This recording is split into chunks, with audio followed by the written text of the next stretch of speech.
L'invité de la rédaction, présenté par Laura Sahin. Bonjour à tous et bienvenue dans notre rendez-vous de la mi-journée. Aujourd'hui, je reçois Franck Tapiro. Bonjour. Bonjour les auditeurs. Vous êtes publicitaire et créateur de l'association DDF, la Diaspora Defense Forces. On va d'abord parler de votre tribune publiée dimanche dans le JDD, une tribune qui s'intitule « Monsieur le Président, expliquez-nous ». Expliquez-nous, Franck Tapiro, ce que vous avez voulu dire au président Macron. Alors déjà, c'est une tribune qui est aussi une pétition. D'ailleurs, elle est en ligne depuis hier sur change.org, donc j'appelle toutes les personnes qui partagent la volonté de faire passer ce message au président de la République, de la signer, parce qu'on aura plus de poids. En fait, j'ai voulu écrire cela parce que c'est depuis quelques mois et quelques semaines surtout, il y a une accélération. On ne comprend pas, on ne comprend plus, non seulement les discours, l'attitude et le point de vue du président de la République, non seulement au Proche-Orient, mais surtout à l'égard d'Israël. N'oublions pas que le 7 octobre 2023, il a été le premier à appeler une coalition internationale contre le terrorisme. On a l'impression que depuis quelque temps, c'est plutôt une coalition internationale contre Israël dont il fait l'appel. Il a eu des propos absolument scandaleux. Je parle même pas de la création d'Israël par l'ONU, mais je parle plutôt de dire à Benjamin Netanyahou que s'il veut combattre pour la civilisation, il ne doit pas semer la barbarie. Il n'arrête pas de dire qu'Israël est l'ami de la France et que la France est l'ami d'Israël. Et en même temps, non seulement il dit qu'il faut arrêter la vente d'armes à Israël, il faut boycotter toutes les entreprises d'armement à Euronaval et à Eurosatori l'été dernier, et qu'il faut en permanence donc demander à Israël un cessez-le-feu alors que c'est Israël qui est attaqué, etc., etc. Donc en fait, comme on ne comprend pas, et qu'après tout, peut-être que la pensée, la parole présidentielle est complexe. Je suis bien placé pour en parler, puisque pendant très très très longtemps, on m'appelait pour traduire ce qu'il disait. J'ai préféré, plutôt que de l'accuser, de faire un j'accuse, lui poser des questions, et dire expliquez-nous. Et vous savez, aujourd'hui, il y a des milliers de personnes, non seulement qui ont aimé cette tribune, mais qui ont signé la pétition depuis 24 heures. Là, on doit dépasser les 7-8 000, on va s'approcher des 10 000. Il faut rappeler juste que nous sommes en République. Et depuis 1789, il n'y a plus de roi, parce que le roi n'avait aucun compte à rendre à ses sujets. Et regardez comment il a fini. Alors que le président de la République, lui, il a des comptes à nous rendre. Nous sommes les citoyens, et nous sommes les citoyens français, qui ne comprenons pas non seulement l'action et les discours du président de la République. Donc on lui demande de s'expliquer. Et logiquement, il devrait nous répondre. Par exemple, répondre aussi sur la fameuse histoire, vous savez, du contrat de reconstruction du port de Beyrouth. On n'accuse pas, on demande. Il y a eu un livre de Malbruno en 2020, apparemment il y a une grande gêne, où il y aurait eu des accords passés avec le Hezbollah, je dis bien avec le Hezbollah, pour permettre à la famille Saadé de reconstruire le port. Alors moi j'aimerais juste qu'ils nous disent comment est-ce qu'il a engagé la parole de la France, comment est-ce qu'il a engagé la nation française. Parce que c'est pas seulement le Hezbollah, mouvement politique illégitime à la solde de l'Iran, c'est un mouvement terroriste, et c'est le plus grand dealer de coke au monde. 20% de la cocaïne mondiale est dealée par le Hezbollah. Donc, moi, j'aimerais savoir comment est-ce que la France, parce qu'on est des citoyens français, il a été élu en notre nom, quelle est notre responsabilité par rapport à ce mouvement terroriste et narcotrafiquant. Donc, il y a plein de questions, vous pouvez les redécouvrir d'ailleurs à la fois sur le site du JDD et en ligne sur change.org, parce qu'il y a une pétition. J'espère qu'il va lire cette tribune, regarder le nombre de personnes qui ont signé la pétition, et j'espère qu'il va nous répondre, j'espère qu'il va nous expliquer, c'est le but de cette démarche. Nous serions extrêmement surpris, voire choqués, qu'il nous méprise. Et encore une fois, ce n'est pas un monarque, c'est un président. Donc un président doit prendre en compte et rendre des comptes à ses citoyens, surtout ceux qui l'ont élu. Avez-vous réussi à mobiliser, alors on voit un certain nombre de personnalités effectivement qui ont répondu à cet appel que vous avez lancé. Est-ce que ça a été compliqué de convaincre ces gens de finalement apostropher le président de la République ? Pas du tout. Justement, il faut savoir que quand j'ai écrit la tribune, je l'ai écrite samedi matin, j'ai relancé, ça s'est fait vraiment en 24 heures. Merci au JDD d'avoir joué le jeu. Ça s'est fait très rapidement. D'ailleurs, je m'excuse auprès d'un grand nombre de co-signataires qui n'ont pas pu être prévenus à temps, mais parce qu'on a fait ça extrêmement rapidement. Quand j'ai envoyé le texte, quasiment tous ont accepté. J'étais extrêmement surpris de voir avec quelle sincérité, puis même quelle envie ils avaient de dire je co-signe, je valide, j'assume, parce que les gens n'en peuvent plus. Les gens ne comprennent plus. Et vous savez, quand on se prend des attaques tous les jours, et que la France est mise en question comme ça, quand on le peu de poids que la France a à l'international comparé à l'ancienne aura que nous avions, cette aura, elle disparaît. Donc, on s'est dit, il faut qu'on lui demande des explications. Peut-être qu'il va nous expliquer qu'on n'a rien compris, qu'on est des imbéciles. Je veux bien, mais il faut absolument qu'il s'exprime. Donc non, j'ai eu beaucoup de simplicité, de facilité à le faire. Et d'ailleurs, depuis hier, je me suis même fait harceler au téléphone, en disant, moi aussi je veux la signer. Voilà pourquoi nous avons mis en ligne sur change.org et qu'on va approcher les 10 000 dans la journée. Donc en 24 heures, on a réussi à pratiquement avoir 10 000 personnes qui co-signent cette tribune, donc cette pétition, ce qui montre l'envie des citoyens français que le président Macron s'exprime.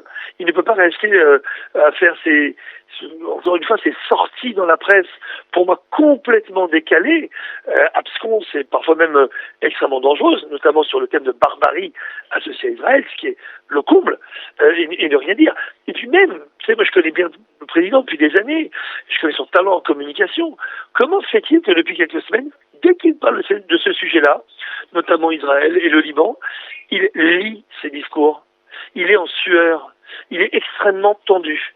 On a l'impression qu'il ressemble à un otage qui lit le message que ses ravisseurs lui ont donné, lui ont écrit. Donc moi j'aimerais savoir qui a kidnappé le président Macron. On va revenir sur votre volonté, Franck Tapiro, d'avoir créé cette association qui défend le droit des Juifs en diaspora, le droit des Juifs à se défendre, à soutenir Israël. Pourquoi avez-vous ressenti cette nécessité de créer cette structure qui est la DDF ? Parce qu'en Israël, il y a IDF, Israel Defense Force, ils ont une armée pour se défendre sur le terrain. C'est très compliqué parce que c'est une armée militaire. Nous, il fallait qu'on crée une armée citoyenne pour permettre à tous les Juifs de diaspora de se défendre à leur façon, dans l'espace public, sur les réseaux sociaux et dans les médias, pour ceux qui ont la chance d'y aller. Parce qu'aujourd'hui, la guerre, elle est partout. Alors, elle est sur le terrain là-bas, mais elle est aussi aujourd'hui partout dans le monde. Regardez, d'ailleurs, malheureusement, la preuve, c'est la vague anti-juive internationale qui a explosé depuis le 7 octobre. Au lieu d'attirer au contraire la sympathie et l'empathie du monde entier, on s'est rué dans les rues en disant Israël assassin et mort aux juifs. Donc il fallait absolument donner une armée citoyenne, je le dis, donc pas avec des armes, mais avec des armes intellectuelles, culturelles et historiques. Pourquoi ? Parce qu'en fait aujourd'hui la guerre que nous devons mener aujourd'hui en diaspora, c'est la guerre pour la vérité. Il y a tellement de mensonges, tellement de propagande diffusée dans l'espace public, dans les réseaux et dans les médias, qu'il faut aujourd'hui non pas faire la propagande inverse, parce que ce serait perdu d'avance, mais il faut malheureusement, vous allez comprendre pourquoi je dis malheureusement, adopter la guerre de la vérité, mettre une vérité historique, une vérité culturelle, intellectuelle, avec des faits avérés, qui sont indémontables, sauf par des rébis sionistes. Pourquoi il faut faire ça ? Parce que on n'a pas le choix. La vérité historique joue pour le peuple juif et pour Israël. Il y a eu tellement de mensonges. On accuse Israël d'apartheid. Vous vous rendez compte d'apartheid ou de colonisation, alors qu'ils ont au contraire essayé de décoloniser à la base la présence britannique en terre de Palestine pour créer l'État juif, aux côtés d'un État arabe qui a été refusé par les Arabes. Donc quand on raconte juste l'histoire vraie du peuple juif, ça joue pour Israël et pour les Juifs. Voilà pourquoi on doit absolument gagner cette guerre de la vérité avec ses armes historiques et intellectuelles. Et DDF a cette vocation. Donc on fait des cours d'histoire, on a plein d'historiens avec nous, on publie d'ailleurs des documents comme les fameux anti-sèches contre les anti-juifs que j'ai transformés en anti-sèches pour le président Macron. Vous vous rappelez, il y a une semaine déjà, quand il avait dit que c'est l'ONU qui avait créé Israël, ce qui est totalement faux, on lui a envoyé des anti-sèches. Il ne nous a pas répondu. Bon, j'espère qu'il les a compulsés, ce serait la meilleure des choses, parce qu'il a besoin d'anti-sèche. Il y a tellement de trous dans ses connaissances historiques, je pense qu'il faut absolument que nous l'aidions. Voilà pourquoi on a été très empathique finalement, comme d'ailleurs cette tribune l'est aussi. Vous savez, quand on dit expliquez-vous, c'est pas j'accuse. On aurait pu dire on vous accuse des juifs et d'ignorance par rapport à Israël et par rapport à notre histoire. Nous, on demande expliquez-nous. Parce qu'on est des citoyens, d'ailleurs il n'y a pas le mot juif une seule fois cité là-dessus, moi je parle en tant que citoyen français. D'ailleurs c'est vrai que les juifs ont toujours été des citoyens modèles dans tous les pays où ils sont, et on le démontre, parce qu'on s'adresse à notre président, on lui demande des comptes, on lui demande de nous expliquer. Maintenant on verra si le président réagit comme un président ou comme un monarque, c'est à lui de décider. Vous avez une antenne à Marseille, un groupe qui soutient la DDF Marseille. Est-ce que vous avez prévu, Franck Tapiro, de venir donner des conférences à Marseille comme vous le faites dans les salons Hoche à Paris ? Absolument, avec l'excellente Barbara Cohen qui est notre responsable DDF sur Marseille. On est en train de, pour vous dire, aujourd'hui, on va fixer une date. J'aurais aimé vous l'annoncer ce matin, mais on va vous l'annoncer, je pense, cette semaine. Ce sera sûrement courant novembre. On va venir pour faire une grande conférence DDF à Marseille pour le lancement officiel de DDF Marseille, comme on l'a fait au Côte d'Azur, Nice, à Bordeaux, à Toulouse. On va le faire à Lyon bientôt aussi, parce que DDF a une vocation nationale, bien sûr, mais internationale. On a aussi des antennes qui commencent à se monter un peu partout, en Espagne, en Angleterre, aux États-Unis, en Amérique du Sud. Et là où finalement la diaspora se sent seule, d'ailleurs c'est notre slogan, seul mais ensemble. Donc c'est la vraie parade à la solitude à la fois d'Israël et de la communauté juive, c'est de se rassembler. Cette unité du peuple juif, le Érad, qui est dans notre ADN. Il faut d'abord se rassembler pour non seulement se sentir moins seul, mais rassembler les autres. La majorité silencieuse dans tous les pays qui est avec nous, il ne faut pas croire, même en France. La majorité des gens non juifs sont totalement côté de la communauté juive. Ils ont un peu peur, c'est un peu silencieux. Il faut nous aussi tout faire pour les amener avec nous. C'est vrai que le chef de l'État nous donne aujourd'hui d'ailleurs une occasion formidable de les amener dans notre camp, parce que aujourd'hui on arrive à quand même une incompréhension totale des Français par rapport à la parole présidentielle.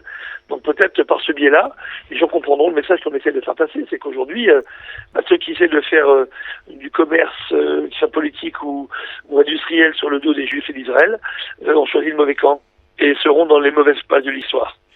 Merci beaucoup Franck Tapiro d'avoir été avec nous sur l'antenne de Radio JM. Évidemment, on attend la date de votre venue à Marseille. On l'annoncera et on sera bien sûr présent en reportage ce jour-là. J'y compte bien. Merci beaucoup. À très bientôt. Au revoir. Merci. Pour voir ou revoir cette interview, n'hésitez pas à aller sur notre site internet radiojm.fr, nos réseaux sociaux Facebook, Instagram, X et notre application Radio JM. Très belle journée à tous.